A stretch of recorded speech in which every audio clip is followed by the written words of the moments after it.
Xin chào mấy bạn đã đến với video của mình, và mình chính là Bảo An đây.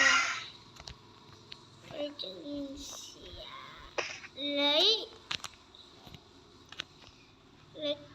cái gì nhỉ để mình tới xem.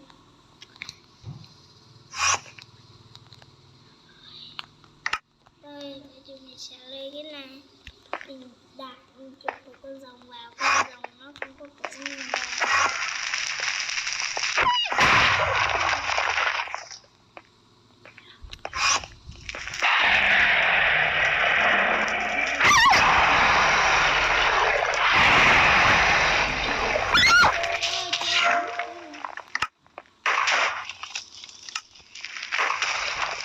Các bạn cứ nghe nhạc của mình không, mình bật cho.